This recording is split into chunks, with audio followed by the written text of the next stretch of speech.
Bonjour à tous, nous voici de nouveau ensemble pour un mini tutoriel. Et de nouveau nous allons traiter de la GEMAPI, mais non pas, comme on l'a déjà fait dans le passé, sur le point de savoir comment on se structure géographiquement, territorialement, en termes de compétences, autour des attributions de la GEMAPI. Non pas pour savoir comment on va mettre en œuvre, comme on l'a traité à plusieurs reprises, le décret DIG et transférer des ouvrages, mettre en œuvre la compétence. Non, non. Abordons aujourd'hui la question des responsabilités. Il y a eu un remue-ménage sur le point de savoir qui fait quoi. Du coup, qui peut-il se retrouver responsable de quoi et devant quel juge et avec quel danger? La compétence GEMAPI sur le grand cycle de l'eau est désormais bien connue, ainsi que le contour, ô combien délicat parfois, de la compétence de l'article L211.7 du Code de l'environnement, avec un certain nombre de difficultés sur les coulées de boue, la protection contre submersion marine, mais aussi les frontières avec le trait de côte, etc., etc. Dans tous ces domaines-là, les règles en droit ont l'air simples. Le principe, c'est que transférer une compétence, c'est la donnée, il y a transfert de compétences. On est, comme d'habitude, dans le droit classique de l'intercommunalité, l'arrêt de base étant un arrêt de 1970. Mais déjà, tout de suite, les choses se compliquent. Deux jurisprudences ont donné lieu à nombre de commentaires ces temps-ci. Remettons chacune de ces jurisprudences à sa place. L'ACEA de Marseille, en 2016, nous dit « Ah, non, il n'est pas illégal qu'une communauté de communes signe une convention en matière de GEMAPI, alors qu'elle n'avait pas, à l'époque, en 2013, la compétence GEMAPienne. Elle a pu signer cette convention au titre de ses compétences SCOT. Nombre d'acteurs ont dit « Oula, mais ça veut dire que si j'ai une compétence SCOT, j'ai un recoupement avec la GEMAPI. » Non, non, relativisons. Il y avait des syndicats mixtes en matière de cours d'eau qui avaient fait leur SAGE.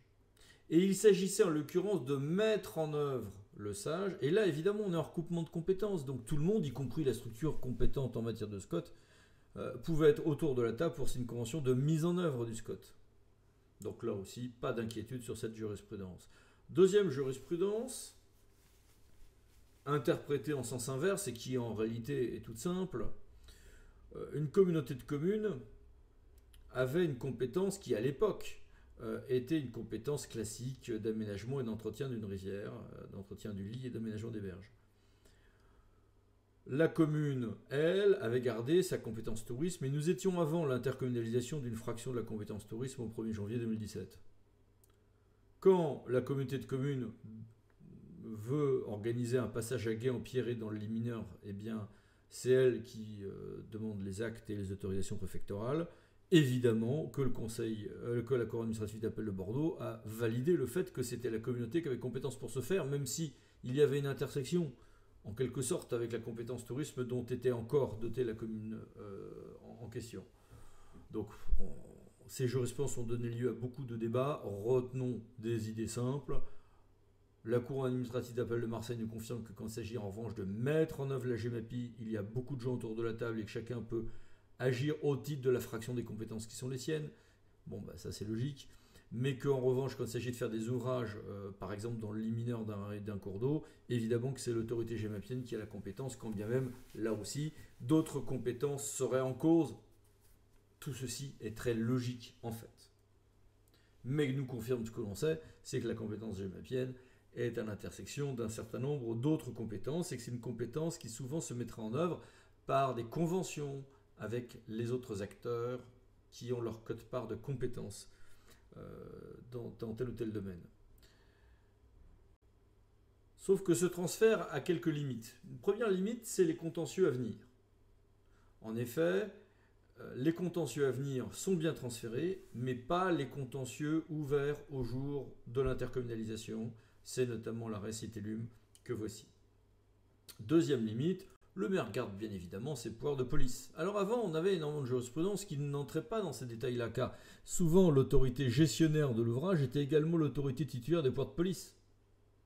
État ou commune, dans un grand nombre de jurisprudences. Bah oui, mais maintenant, on se retrouve avec le port de police qui reste communal, alors que la gestion de l'ouvrage passe aux autorités gémapiennes, intercommunalité propre, EPAGE, EPTB, syndicats non labellisés par exemple.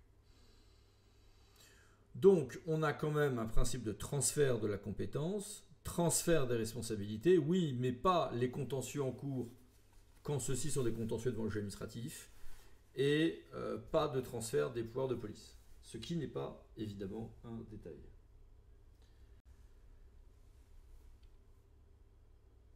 Nombre d'acteurs ont été un peu inquiets quant à leurs responsabilités, du coup, pour des ouvrages pour lesquels il n'y a pas de contentieux en cours, qui leur vont être transférés d'ici à 2020 ou 2024 selon les cas, et qui peuvent entraîner des dégâts, des dommages, alors même qu'ils n'ont pas eu le temps de mettre en œuvre de nouveaux systèmes d'endiguement ou d'aménagement hydraulique dans les règles du décret digue.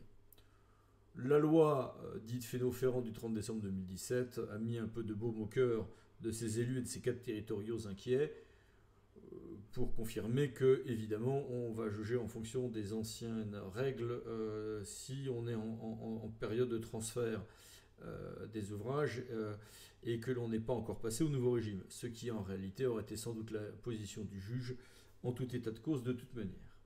Donc au total, un transfert de compétences, met en garde les pouvoirs de police au niveau du maire, les communes ou structures antérieurement compétentes, sauf dissolution de celles-ci, gardent les contentieux en cours, et de toute manière, il reste des attributions qui relèvent des propriétaires riverains ou des ASA correspondantes, ou de l'État au titre de ses pouvoirs de police, avec au total une chaîne de responsabilité qui, objectivement, est plus complexe qu'avant, mais qui va se retrouver avec en même temps être porté par des structures gémapiennes à des larges échelles géographiques, là où avant c'était souvent les autorités en matière d'aménagement et d'entretien des cours d'eau qui se renvoyaient la balle entre l'amont et l'aval. Aujourd'hui, il y aura moins de renvois entre l'amont et l'aval de responsabilité parce qu'on a des grandes structures sur l'ensemble des bassins ou sous-bassins versants si tout le monde fait bien son travail, notamment l'État, mais avec donc un jeu à 5 entre l'État, les propriétaires privés ou les ASA, la commune et son maire pour ce qui est des ports de police, et les structures qui exercent la GEMAPI ou les structures dont la PCI fiscalité propre est membre. Avec un transfert donc qui va se matérialiser dans les années à venir. Toute cette question, évidemment, va être différente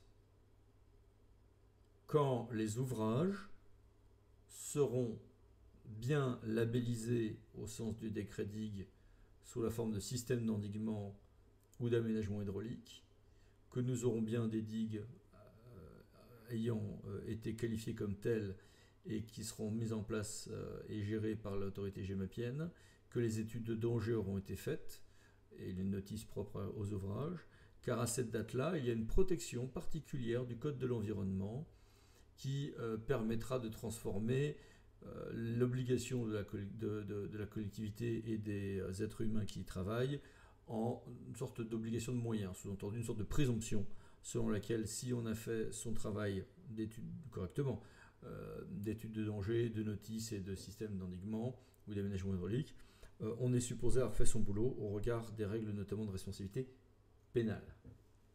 Responsabilité pénale qui de toute manière est à appréhender en permanence en fonction de la grille de la loi Fauchon. Qu'est-ce que la loi Fauchon ? C'est une loi qui a été adoptée promulguée le 10 juillet 2000 et qui vise à distinguer les cas où on est la cause directe ou la cause indirecte d'un préjudice. Si on est la cause directe d'un préjudice, eh bien la simple imprudence, négligence ou maladresse peuvent constituer le délit. Si la cause est indirecte en revanche, on va distinguer. A-t-on violé de manière manifestement délibérée une obligation particulière de prudence ou de sécurité, entraînant schématiquement un risque immédiat pour autrui, auquel cas on aura presque toujours constitué les infractions à craindre. Les infractions à craindre étant les homicides ou blessures involontaires d'une part, et toute une ribambelle d'infractions en matière de pollution, notamment de l'eau, d'autre part. Notamment un délit de pêche assez embêtant consistant à avoir déversé ou laissé déverser des substances de nature altérée la nutrition, reproduction ou conservation du poisson, qui est une infraction qui n'a l'air de rien mais qui en fait est très dangereuse. Et dernière hypothèse, j'ai fait des actes qui sont la cause indirecte du préjudice. Je n'ai pas violé de manière délibérée une obligation particulière de prudence ou de sécurité. Ah, alors, je ne serai condamné que si j'ai commis une faute caractérisée. De cette grille résulte un mode de lecture de l'action au quotidien. Est-ce que je peux être la cause directe d'un préjudice? Alors zéro risque. Est-ce que j'ai une règle particulière, impérative, de sécurité, de prudence, dont la violation peut entraîner un risque grave ou immédiat pour autrui?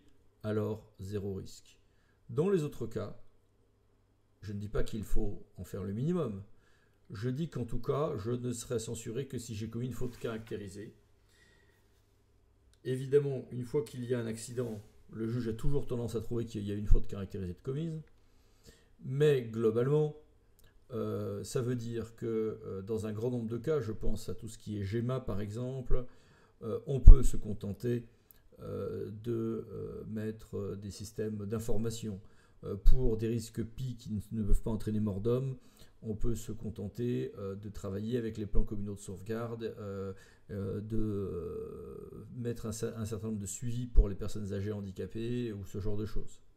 Bref, on n'a pas l'obligation de se protéger de manière maximale qui serait financièrement insoutenable.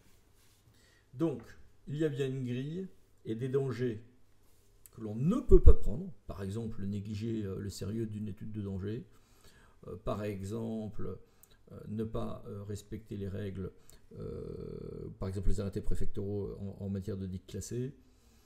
Et puis pour le reste, évidemment, il faut avoir été prudent, mais cette prudence sera calibrée de manière moins maximale, surtout à la faveur de cette protection du Code de l'environnement. Et pour ce qui est de la responsabilité administrative maintenant, c'est-à-dire l'indemnisation de la victime, eh bien on est en régime de responsabilité classique, avec une faute simple qui suffit pour engager la responsabilité des autorités compétentes en matière de GEMAPI. S'il y a des mesures préventives de police, on peut même être dans ces cas-là avec une indemnisation pour dommages graves et spécial, même sans faute. Rien que de très ordinaire en la matière.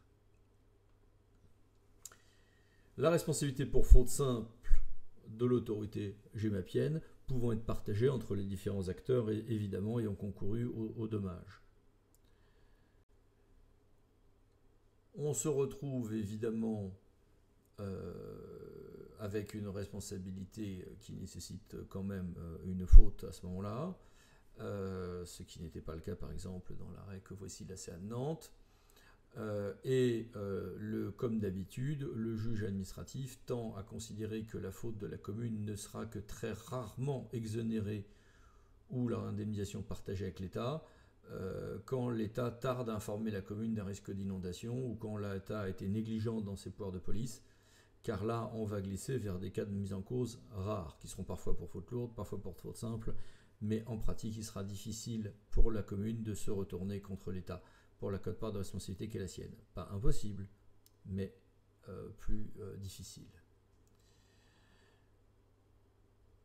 Il y aura aussi très souvent une sorte de présomption de faute qui deviendra établie si on a un délai qui devient long entre le moment où on sait qu'il y a une brèche dans une digue et le moment où il y a l'inondation, alors même qu'il est avéré que la commune en a été informée. Cette présomption n'a rien pour surprendre non plus. Sur la question de l'entretien des digues, évidemment, on va se retrouver très souvent avec une responsabilité du gestionnaire de l'ouvrage et non pas du propriétaire, ce qui est classique en droit administratif, et avec des indemnisations qui seront celles classiquement sur le défaut d'entretien normal, en tout cas si la victime a qualité d'usager. Par contre, une responsabilité sans faute si la victime n'est pas un usager mais un tiers. Là aussi, rien que de très normal, si ce n'est que la notion d'usager de la digue risque, à notre sens, de devenir de plus en plus large pour toutes les personnes protégées par celle-ci. En revanche, donc, on aura une responsabilité qui peut être au titre de la gestion de l'ouvrage, mais aussi des pouvoirs de police. Là encore, beaucoup de jurisprudence confondait les deux, puisque le maire était à la fois autorité de police et gestionnaire des ouvrages dans un grand nombre de cas. Ce sera de moins en moins la situation.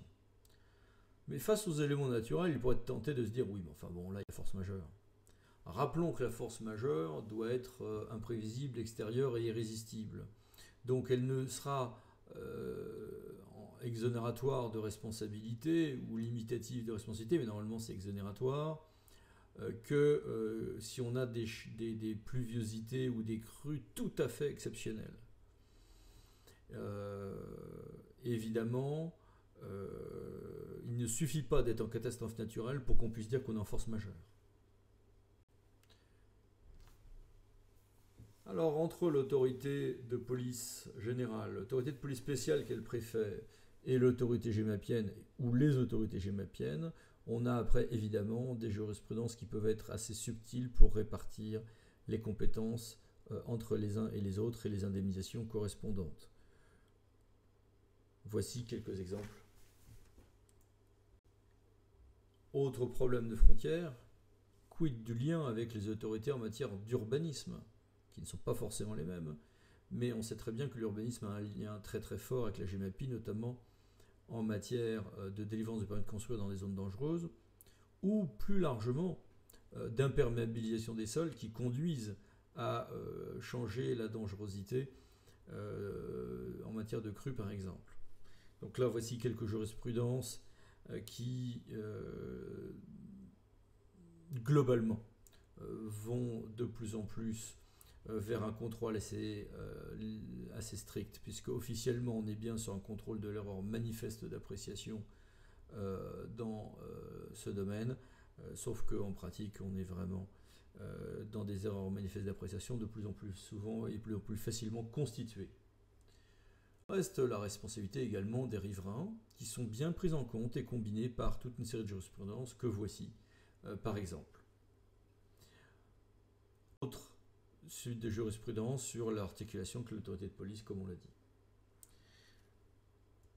Dans le cadre de ce petit tutoriel, nous avons voulu vous indiquer un grand nombre de jurisprudences sans avoir le temps de s'arrêter sur chacune d'entre elles, tout simplement. Parce qu'après, il y a une analyse au cas par cas. Mais si on veut résumer, il y a transfert de la compétence, très bien. Pas des contentieux en cours et pas des pouvoirs de police, très bien. Ce qui compte surtout, c'est de se prémunir en matière de responsabilité pénale. Ce qui implique, 1, de prendre en compte les dispositions du Code de l'environnement et de bien transférer les digues qui relèvent de la compétence GEMAPI, et de ne pas négliger les études de danger, les notices ou autres qui sont à faire. S'il y a des dangers à apprécier, notamment au stade des systèmes d'endiguement à venir, il faut bien réfléchir à tous les cas où on peut être la cause directe du préjudice, sécurité maximale, les cas où il y a des règles impératives identifiées de sécurité, sécurité maximale là encore, cela s'impose, ou les autres cas où il y a un risque sans que l'on soit en cause directe ni en règle identifiée de sécurité, où là, il faut agir, mais si on respecte ce qui est prévu par le Code de l'environnement et que l'on montre que l'on a été raisonnablement prudent, on a une bonne ligne de défense, une sorte de digue contre le risque de responsabilité pénale. Tout autre est la logique de l'indemnisation, de la responsabilité administrative, où là on va avoir des responsabilités parfois pour faute, parfois pour dommage anormal spécial, parfois parce qu'on aura fait une erreur manifeste d'appréciation en matière d'urbanisme, avec une répartition entre les différents acteurs, un raisonnement tout autre qui lui sera plus impressionniste à apprécier au cas par cas. Cette matrice des risques ne doit pas paralyser l'action, mais elle doit la guider. À chacun d'avoir en tête les risques qu'il s'agit d'éviter, les risques que l'on encourt, et son budget bien sûr, pour calibrer son action. en pouvant justifier à tout moment de ce que l'on a été prudent, raisonnablement prudent, que l'on a pris une série de mesures de prudence pour éviter que cette compétence passionnante ne devienne un cauchemar pour ceux qui auraient eu à gérer des drames ou plus simplement des sinistres trop graves ou trop nombreux. A bientôt pour un nouveau tutoriel vidéo de notre cabinet. La prochaine fois, on ira prendre un sujet moins sombre et plus joyeux. Au revoir.